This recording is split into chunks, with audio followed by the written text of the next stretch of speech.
See him a beast when he hear that sound like yeah, beat on the beat when he hear that sound like woo. Yeah, bitch on the champ only need one round like ha. Yeah, me, I'm a G bring heat in the sound like fighting at UFC 294 all the way in Abu Dhabi. Victor Henry. Victor, my man, a couple weeks out from the fight. How we doing? We're feeling good right now. I mean, like I said, bro, I got a pretty full stomach. I don't have to diet too hard right now, so we're all right. Yeah, last time we talked was before the Gravely fight, I think, and yeah, you were weight cutting. So good to see you in good spirits, man. And big pay-per-view. How's it feel to be a part of that? You know what? I mean, the pay-per-view versus the Apex fights. I mean, I'll tell you what, I would rather be on any any free TV right now. The pay-per-view thing is it's a good I mean it's kind of like a feather in the cap, but it doesn't really push Yeah. you anywhere. I think a good example of that would be Sean O'Malley. Sean O'Malley was on a lot of free TV first. He was on the fight nights, and they even though they promoted him, but they still put him on free TV because more viewership. The Okay. the free ones actually get more viewership than the pay-per-views. I mean that really depends on the pay-per-view. Also, Yeah. obviously they're not going to score as big as Jose Aldo versus Conor McGregor, but Right. you know if unless I'm getting pay-per-view points, why do I even care about being on pay-per-view? It's only going to mean less visual audience. So if I can be on those ESPN Plus cards or on the UFC Fight Pass cards, I'd rather be on those only because it gets you more exposure right now. That's an interesting take and perspective, man. Most people are like the opposite end of that, but I like that because, yeah, man, you're right. I mean, I know I watch every week. I'm a bad example, but no, yeah, Mhm. totally. Some people aren't willing to pay for that bread, but this is one of those big pay-per-views, man. I think Yeah, there's going to be a lot of eyes on this, and it's all the way in Abu Dhabi. Like, are you hyped for that? Because you're kind of in enemy territory a little bit. You know what I mean?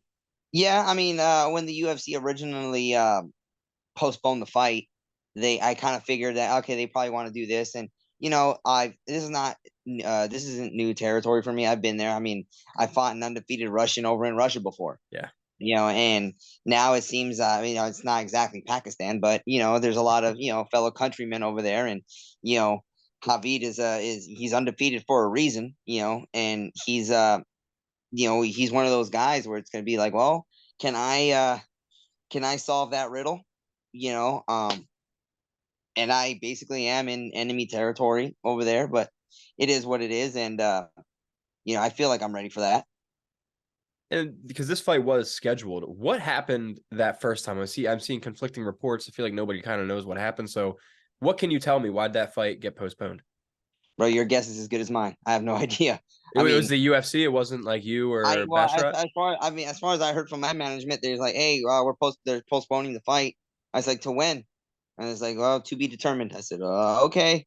So it sucks because I was in the middle of training camp, and then it kind of threw, of course, all of our training camps are kind of scheduled and regimented. Okay, you're gonna push hard this week, a little less this week, and everything. So we want your weight to be this at this time, and when things get postponed like that, it kind of throws things into a mix, where it's this or that, or it's kind of unknown. But when we got the final official day, hey, you're gonna go to Abu Dhabi. I'm like, okay, well, that's gonna be interesting. What time am I gonna fight? Am I gonna fight when it's like early as hell over there and then Right. normal time here, or is it going to be one of those where it's late or whatever? But come to find out, I think I'll be fighting about 11 or 12 p.m. over in Abu Dhabi, and over here it's going to be mid afternoon, so Interesting. Okay. So not too bad. not too bad. No. Could be like 6 in the morning, like Singapore was a couple weeks ago. Oh yeah, that could have been brutal. Yeah, man, for sure. And like we just talked about, this is the second camp, so to speak, that you've been up against Basharat. So, what are your thoughts on him as an opponent? You've had some extra time to break it down. He's like I said before, he's undefeated for a reason. He Yeah. knows how to win. He won't go in there and put himself in dangerous positions when he feels like he's ahead on the scorecards. Why does he need to? Um, his three UFC wins have been against good people that that obviously gave him a fight. Gravely cut him up pretty bad, but Basharat still came out on top. Because good wrestling, good counter wrestling, and good cardio. With a guy like me, who also has pretty good cardio, it's like, okay, well, whose cardio is going to give out first? But I don't think it's going to be that kind of fight. I think it's going to be, can I counter his long game? Can he withstand the pressure fighting, which he's already proven that he has what it takes to withstand pressure fighting. However, I don't think anybody really pressures the way I pressure. Gravely, he was shooting a lot on Basharat and everything, and I'm not looking to shoot a bunch, but if it's there, then I will. But that's it's an interesting fight because again, he's undefeated. And I'm supposed to be the well-rounded vet. Is this going to be one of those fights where if he wins, am I just a gatekeeper, or do I have what it takes to compete with those kinds of people? Because you got to imagine, no matter who wins between me or Basharat, you got to imagine a top 15 is next for one of us. Oh yeah, So 100%. I think that the UFC has in mind, all right, let's see which one of these two guys is going to make it, because we're only choosing one. And you kind of just talking about the pressure, like he is very much so that point fighter, but he does it with a lot of precision that can lead to the finish. So how do you see the fight going down? I'm not necessarily asking for a prediction, but do you think the pressure is going to wear on him for 15 minutes?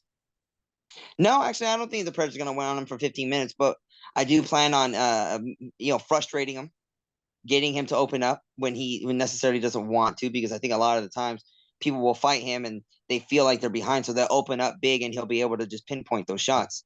I mean, of course, I see me winning the fight, but who doesn't see that? But I actually do think this is going to be one of those fights where it's going to be either a second round stoppage or it's going to be all the way through to the end. And then when do you head over there? Like, are you going to have any free time to yourself over there? Generally speaking, I mean, you never really have free time to yourself when you're going to these things, Or even flying just across with the country. the team, or just time not focus on the fight, time enjoying the city, the country. I pretty much try to stay away from that. Yeah. For me, those are distractions. Of course, we're going to Abu Dhabi, which is going to be, it's my first time on Yas Island. Yeah. So, I'm hearing there's a really good water park over there, but I am going there slightly ahead of schedule because, of course, of the acclimation and everything. Yeah. Generally, people, I have some friends that, that go out there 2 weeks early for the fight. Mm-hmm. And I'm like, I don't know if I could do that. That's a little, I'm not getting paid the way they're getting paid. So it's like, Yeah. I'm not going to do that. But I am going to fly out there, I think, and I'm going to get 10 days before the fight. So I think it should be I think I should acclimate pretty well. But as far as being distracted and all those things, I do believe that they have its place. But at the same time, I'm there for a reason. I'm there to fight, and I'm not going to do too much to take away from that. In all my fights, I've learned to temper myself. It's not like I'm going to be in there and just think on the fight so heavily that it's just going to get to me at the end. But at the same time, I'm there for a fight. I'm not there to prance around town. Yeah. Plus, it's going to be 110 degrees out there. Yeah. Like, what the hell do I want to be out there, dude? Like, I'm going to burn. Well, the water park though, man, that sounds awesome. That does sound awesome. That does sound pretty fun. Maybe a little victory swim down the water slide. Yes, that'd be nice. I got you. And for this camp, man, talking about being focused, are you still at CMMA with Chad George and Josh Barnett? Yeah, same guys over there. We got a pretty good game plan going on. I got some good partners that can emulate Basharat pretty well. And I know Basharat, he's training over in Vegas right now, and he's got a lot of those friends over at Extreme Couture, and all those guys at Extreme Couture, they're pretty focused. Patchy Mix, of course, Basharat's brother. They got a lot of really good guys over at Extreme Couture. So, it's I feel like I have better coaches, but he's got a lot of people to choose from. Yeah, as far as it's a big gym. It's a big gym. Yeah. And they just got world champion Sean Strickland over there now. Oh yeah. Yeah, they do. Sean Strickland. That was crazy. I can't believe he pulled that one off, man. Yeah, that was not, I was not expecting that, but it's weird because it kind of when I see fights, I'm like, there's something probably going on with Israel that he's not really speaking on. But who knows? These fights. I mean, sometimes you see somebody who's an absolute animal one time, and then he's not. The next time it's like, well, what's going on? Yeah, man. Yeah, it could be literally anything. It could be just exhaustion. It could be maybe he didn't recuperate as properly. Maybe he's just not even into it. It's a tough sport. Yeah. And I just started recently training a little bit, not even close to the level you guys do. And I already get it, man. Like, I can't even imagine competing on that level and having to deal with the ups and downs on that big stage in front of that many people. It's ridiculous. You guys are truly warriors. And who's taking the trip with you? Who's going to be in your corner? So it's gonna be Josh Barnett. Usually, I mean, as usual, he's the head coach. Yeah. Unfortunately, Chad George's not gonna be able to make it out this time because Mm. he's got some other fighters that he has to coach on the same day as my fight, but in a different part of the world. Um, I'm not gonna be able to have my boxing coach Jamal Abdullah go out with me because he's got other boxing fighters that they have their big fights coming up. So it's gonna be me, Josh, and Bruno Souza, ex UFC Okay. fighter, Yeah. karate combat veteran. He's gonna be probably heading out there with me.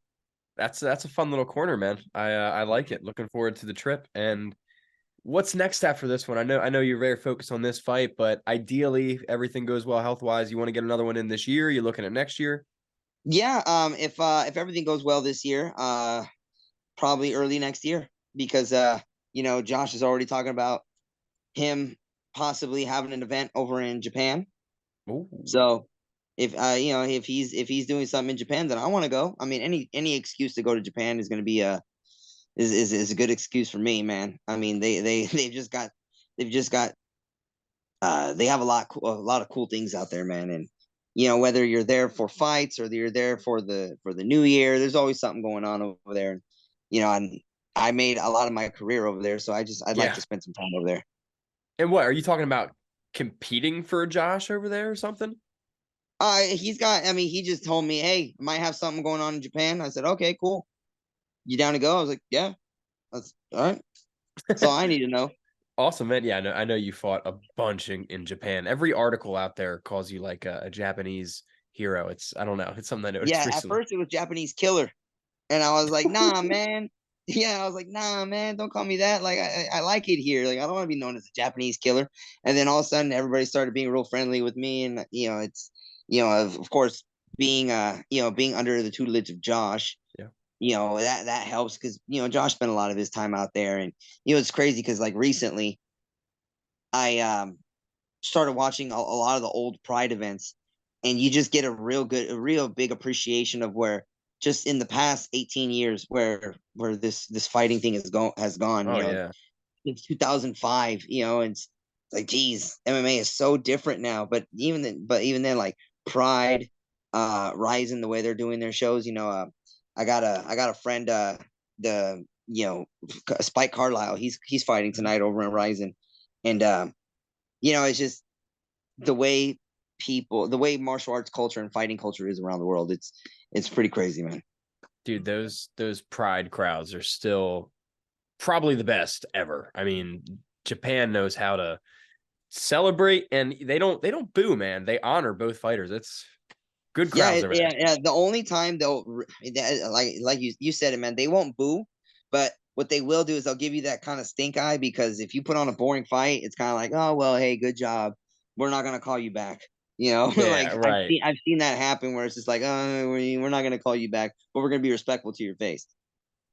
I gotta admire that. I mean, there have been fights where I've won and people would hit me up on Instagram, hey, good fight. But then there'd be fights that I lost and I just get absolutely shit on by all Yeah. sorts of people. And I was like, all right, guys. I mean, I'll go through the messages because it's kind of like it's one of those burns. You gotta have to have it. I'm not just gonna completely ignore it, but you have to watch it. You have to kind of look at it. You don't let it eat you inside. But some of them are actually pretty funny. These guys that are so mad that they don't mean to be funny. They mean to be hurtful, but it's actually Yeah. kind of funny. So it's like, all right, that was pretty funny, dude. Even though I know you didn't mean it that way. Well, people lose $10 and they'll message fighters and like it's the end Oh of the world. yeah, I've been right now. I've been getting messages from fans saying, "Hey, I know you don't have any friends going out to Abu Dhabi. Can I have your ticket?" I'm like, I'm like, dude, what? Like, Like that is what funny. about? Yeah, I was just like, dude, what? How about no? How about I don't give you nothing, and then maybe you just maybe offer to pay for it, maybe $20. Jeez, Yeah, come on right. now, just give me it. MMA fans Ah, are wild, dude. yeah, Wild. the fandom is still very much wild, wild west, man. 100%, which is kind of cool. So, it's one of a kind. Yeah, it is one of a kind.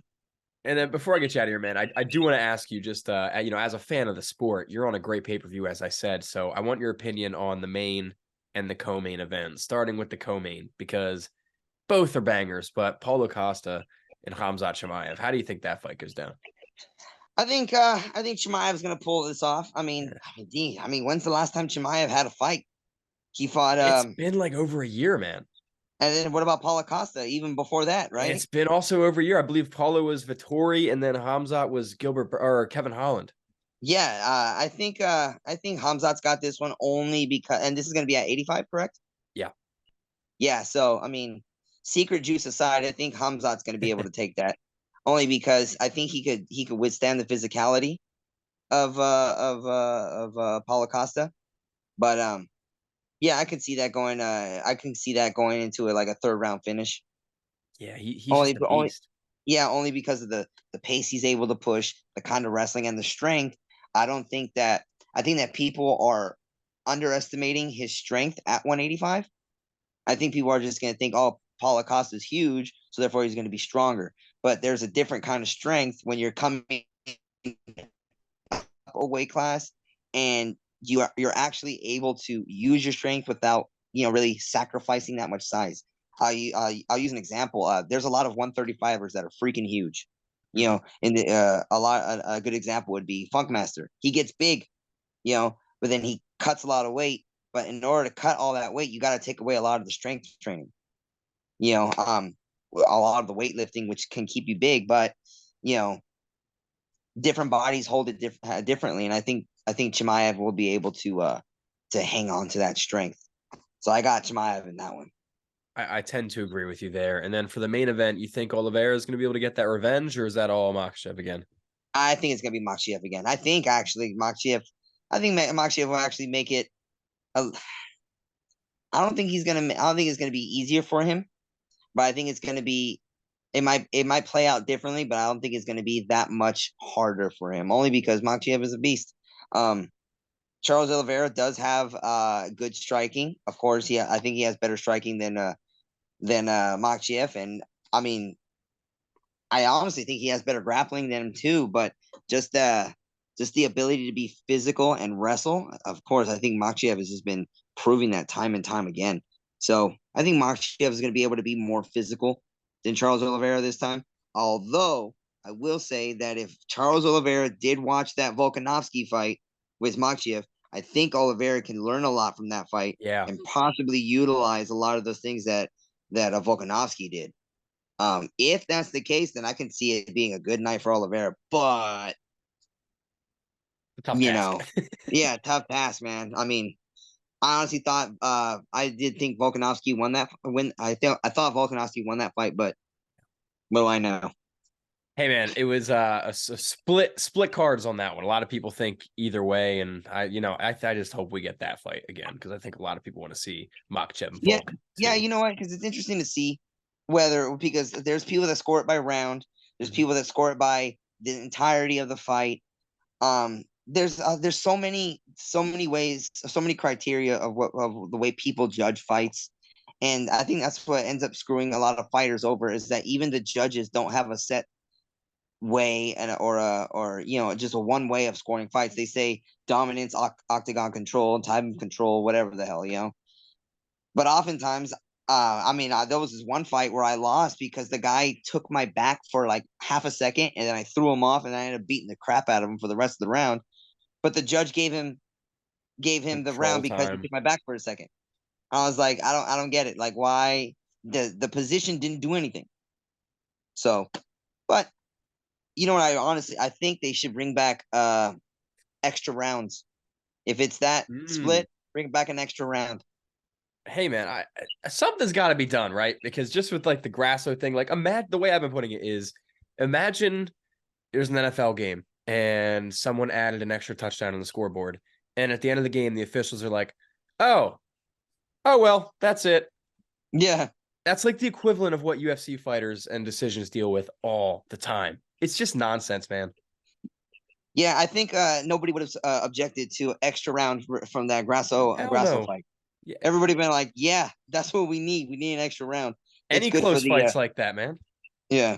And like, and the thing is especially if you've already fought 5 rounds and it's still kind of split that way, then of course compensate the fighter. Hey, you had to go an extra round. Here's the extra X amount of money, whatever, for whatever, right? But at that point, for that title, for that result, that needed an extra round.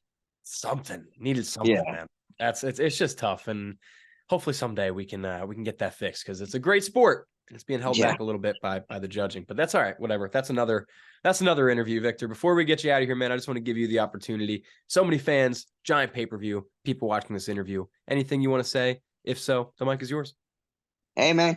Hey, guys, tune in, watch this fight, and give me your honest opinion when you fight, win, lose, or draw. Hey, bro, you know what? I'm here to get better. I'm here as a martial artist. I'm not here just to prance around. I'm here to fight. So let's get this fight done, guys. Victor Henry, ladies and gentlemen, October 21st, UFC 294 on pay-per-view. You can check it out. And Victor, kick some ass, brother. Thank you so much for the time. Thanks, man. Thanks for having me.